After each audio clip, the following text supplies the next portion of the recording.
Bonjour et bienvenue sur ma chaîne YouTube. Je me nomme Dominique et aujourd'hui je poursuis avec la vidéo 9 de notre projet de suivre le patron du paletot layette de fil d'or. Alors aujourd'hui nous sommes rendus ici à façonner l'arrondi de la manche. Alors si vous venez de vous joindre à nous, puis que ça vous intéresse de faire ce super beau projet, vous allez être obligé de retourner à la vidéo 1 où on explique tous les produits, où les trouver, qu'est-ce que ça vous prend.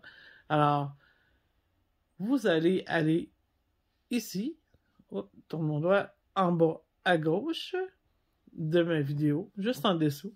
Vous allez avoir un petit icône. Vous allez cliquer dessus, ça va vous mener directement à ma chaîne.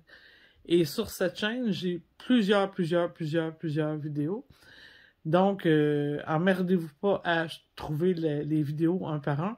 Vous allez aller dans l'onglet de liste de lecture, OK, sur ma chaîne. Et vous allez aller sélectionner liste de lecture et celle qui porte exactement le nom du patron, qui est le paletot layette de fil d'or. Alors, dans cette liste de lecture, vous allez retrouver toutes les vidéos précédentes à celle-ci que vous avez manquées. Alors, joignez-vous à nous, ça va nous faire plaisir de vous accueillir. Et nous, on poursuit notre super projet avec notre arrondi. Premièrement, on va aller lire le patron. OK. Sur mon patron, c'est indiqué que à 17 cm de hauteur après les côtes, ou 40 rangs, hein, si vos rangs en hauteur fonctionnaient, vous avez le bon nombre, c'est 40 rangs. Formez l'arrondi en rabattant de chaque côté tous les deux rangs. Grandeur C, 1 x 4 mailles, 3 x 3 mailles et 1 x 4 mailles. OK. Ça ici, comment faire pour comprendre ça? Premièrement, on me dit que je vais le faire à tous les deux rangs. Alors, il va toujours avoir un rang entre chacun. Et comme vous avez vu dans les pièces précédentes, je rabats au début à droite, mais je ne peux jamais rabattre à la fin. Alors, automatiquement, le rabat qui viendrait ici est fait par le retour sur l'envers du travail. Alors, il est toujours sur le rang suivant. Ensuite, je vais terminer mon rang et je vais reprendre celui qui va être le suivant. Alors, c'est là qu'il y a le à tous les deux rangs, hein? Parce qu'il y a toujours un rang sur chaque côté qu'on ne fera pas le travail au-dessus du précédent. Alors, on marque ça de cette façon. Je vais ici terminer 40 rangs. Alors, 41, 42. OK? Et là, on me dit de rabattre une première fois, 1 x 4. Alors, je le fais au début du 41 et au début du 42. Ça me donne 1 x 4. Ensuite, 3 x 3. Au début du 43, au début du 44, au début du 45, au début du 46, au début du 47, au début du 48. Et c'est ça qui me donne 3 x 3. OK? Je vais faire 3 fois 3 mailles rabattues. Et on termine avec 1 x 4. Et toujours à deux rangs, à tous les deux rangs, parce qu'on ne m'a pas donné aucune autre information. Ça aurait pu. Des fois, il y a des variations de rangs. C'est pas toujours à tous les deux rangs comme ça. Mais nous, ce qui nous concerne, c'est à tous les deux rangs. Et quand on aura terminé les deux, le 1 x 4 ici, il va nous rester 9 mailles et on me dit qu'au 51e rang, je rabats les 9 mailles restantes. Et tout ça, c'est tout écrit ici. Il s'agit juste de connaître le truc pour savoir le lire. Parce que lire un patron, il faut connaître ces techniques-là. C'est pas comme lire des points. C'est pas comme juste tricoter. C'est des techniques de lecture de patron. Oups! Et ça existe depuis des temps et des temps et des temps. Moi, ça fait très longtemps que je tricote et ça a toujours été écrit de cette façon. Même que c'est mieux écrit qu'auparavant.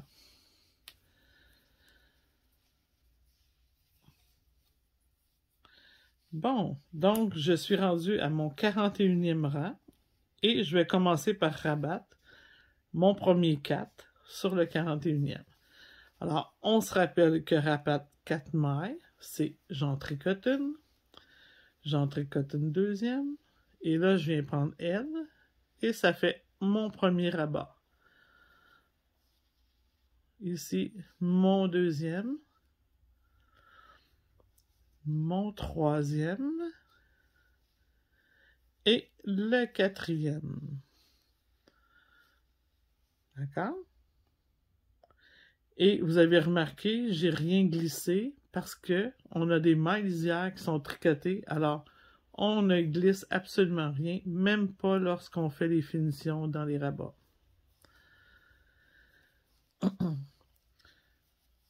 J'ai expliqué dans une pièce auparavant là, que je n'utiliserai pas la façon de rabattre les mailles pour ne pas avoir d'escalier. OK? Pour ceux qui sont au courant, qui connaissent ce type de rabat, je vais vous expliquer. Moi, je ne l'utilise pas lorsque je fais des chandails parce que je trouve que ça enlève l'élasticité à ma pièce. Surtout quand c'est des pièces qui sont cousues. Moi, je vais l'utiliser, cette technique-là, lorsque on a une petite finition au crochet, par-dessus. Si je fais une camisole, c'est plus joli pour la bordure, hein, la finition. Si je fais un I-cord par-dessus, mais jamais si je viens coudre une manche, jamais je vais l'utiliser. Ou si je viens coudre un col non plus. Parce que ça resserre trop soit l'encolure ou la manchure. Là. Puis ça fait une moins bonne élasticité aux vêtements. Alors, c'est la raison pourquoi j'emploierai pas cette technique-là. Ça s'appelle, le vrai nom de cette technique-là s'appelle rabattre les mailles. Les mailles rabattues par groupe. C'est comme ça s'appelle. Et ça a pour but de pas faire d'escalier apparente. Ça fait une belle courbe, mais il faut s'en servir quand c'est le temps. Pas n'importe comment.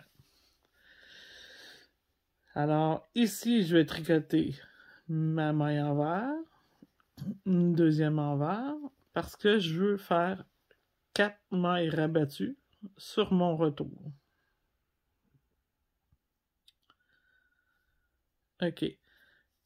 Toujours faire attention pour ne pas rabattre trop serré. On ne dira jamais assez. Il faut rabattre souplement. Très important. Si vous n'y arrivez pas, c'est trop difficile pour vous de rabattre lâche ou souplement, prenez une aiguille un petit peu plus grosse que celle avec laquelle vous avez travaillé. Ça va vous aider. Beaucoup, beaucoup, beaucoup. Bon, maintenant, je vais tricoter tout mon rang. Je vais vous donner un petit truc pendant que je travaille. Là. Je compresse tout mon tricot à l'intérieur de ma main, comme ça ici. Et, regardez, je laisse aller une maille. Juste comme ça, comme une petite machine. Et c'est ce qui fait qu'on peut aller beaucoup plus vite. Là, je suis même pas à mon maximum de ma vitesse normale. Là, parce que je veux pas vous donner mal au cœur. Mais ça va beaucoup plus vite parce que les mailles tombent tout seuls sur le bout de mon aiguille pendant que je tricote. Puis quand ça vient plus aussi facilement, on replace. Mais quand j'en ai plus, ça va encore mieux pour le faire.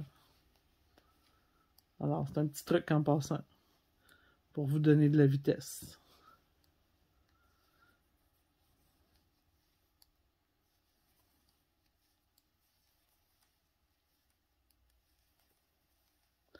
Bon, on arrive à la fin.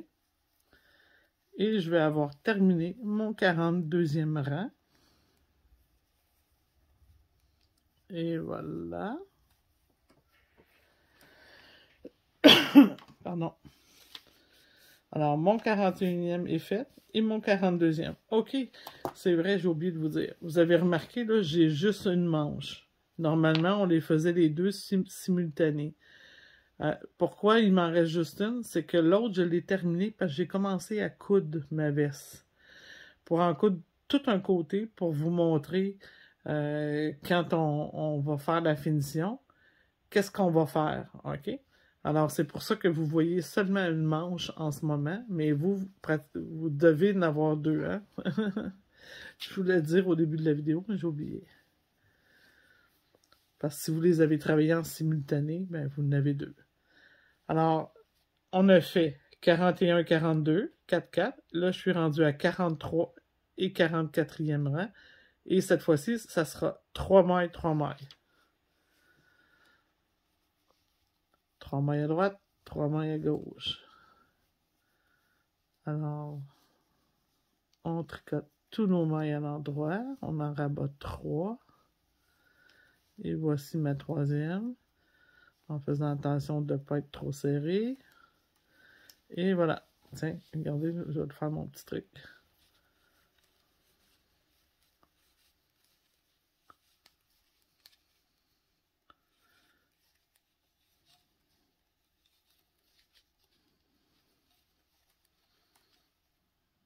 Hop là. On va l'avoir.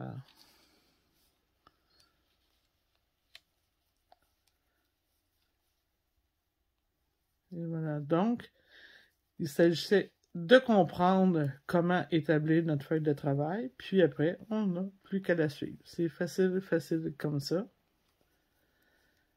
Quand on connaît la technique de lecture d'un patron. C'est bien sûr que lorsqu'on la connaît pas, puis qu'on voit des 1x4, 4x2, vous vous imaginez même pas le nombre de téléphones que j'ai eu tout le temps de ma carrière quand j'ai eu un commerce, là, de gens qui appelaient en panique en voyant ça. Je pense qu'ils pensaient qu'ils faisaient leurs impôts. Mais non, c'est vraiment une technique de lecture particulière et c'est vraiment bien fait parce que on a juste à établir nos points après. Alors, je vais rabattre. Là, maintenant, je suis au 44e sur le retour. Et je vais enlever mes 3 mailles en les rabattant.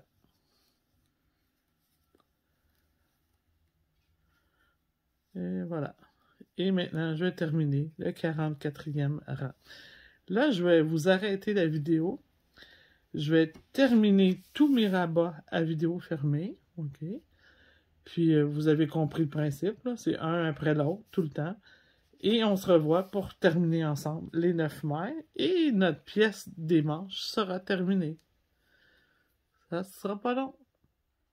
OK, je viens de terminer mon dernier rabat de 4, qui est celui du 50e rang. Alors, j'ai tout fait mes rabats comme il faut pour faire mon arrondi. Maintenant, on m'avait dit de rabattre les 9 mailles restantes et j'attendais d'être avec vous pour les terminer. Alors, je vais m'exécuter tout de suite. Ah, juste avant, je vais vous parler de quelque chose. OK. Vous savez, les petits rabats, là, ici, là, ça fait comme des coches. Alors, les gens qui font de la couture vont comprendre de quoi je parle. Normalement, lorsque vous avez un amanchure pour une épaule d'un veston, d'une chemise, il va toujours avoir des petites encoches, hein, que vous faites pour aider le tissu à bouger. Ben, c'est ça. que ça représente, les petits escaliers. Ces petits encoches-là. Alors, si on les a pas en escalier comme ça, alors c'est moins facile parce que ça va moins bouger. Moi, lorsque je vais aller coudre ma manche, bien sûr qu'il n'y a plus rien de ça qui va paraître, mais je vais avoir la flexibilité de mon travail qui va m'aider à avoir une manche souple au niveau de la couture. Alors, c'était le petit conseil que je voulais vous donner. Maintenant, je vais rabattre mes 9 mailles restantes. Et ensuite, on va avoir terminé les manches. Ben, pour moi, sont terminées. Va falloir faire les deux. Pardon. Alors, je rabats toujours souplement. Très important. Je mets un très gros accent sur rabattre souplement, là, parce que trop de gens rabattent serré et c'est vraiment pas bon. Faites attention, là, répétez-le sans arrêt dans votre tête pendant que vous faites vos rabats. On ne fait jamais ça serré. Toujours très lousse. Même que plus lousse, c'est mieux que pas assez. Alors, comme j'ai dit, c'est trop difficile pour vous de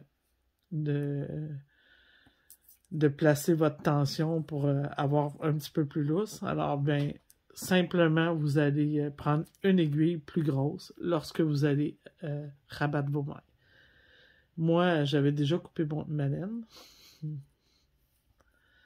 Et c'est fini. Ma pièce est terminée. Maintenant, il va rester plus qu'à la coude. Je vais vous montrer ma petite manche qui est déjà cousue. Pour vous montrer, juste pour vous titiller un peu, pour vous montrer comment on peut faire des belles coutures. Ok, regardez ma première manche qui est cousue. Oh, c'était pas des menteries. Regardez ça, comment c'est beau. Ça nous fait une splendide couture, là. C'est vraiment beau, là. Et la vôtre aussi, elle va être comme ça. Et après, on va venir la porter ici. Regardez ma couture de côté ici. Super belle. On la voit même pas. Ça vaut la peine, hein, que vous allez pratiquer vos coutures comme il faut, là. Vraiment, là, allez tout pratiquer ça comme il faut sur... si vous n'êtes pas trop au courant des coutures, c'est comment on les fait. Allez sur ma playlist, liste de lecture en français, bien sûr, qui se nomme « Apprendre le tricot pas à pas ». Et dans les premières vidéos, j'explique avec chaque point comment on fait la couture de chaque point.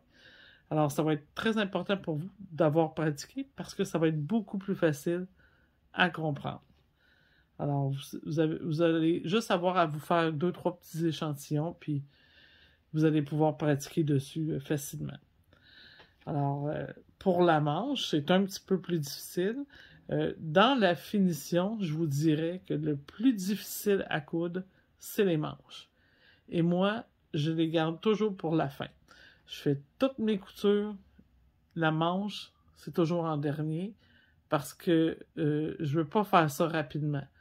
Alors, je m'amuse avec tout ce qui est facile, puis une journée que je me lève, que je vois bien et que je suis patiente, je couds mes manches, parce que c'est plus difficile, c'est normal.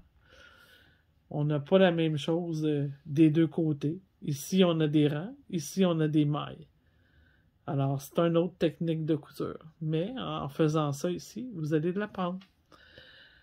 Alors, je vous souhaite bonne fin de vidéo.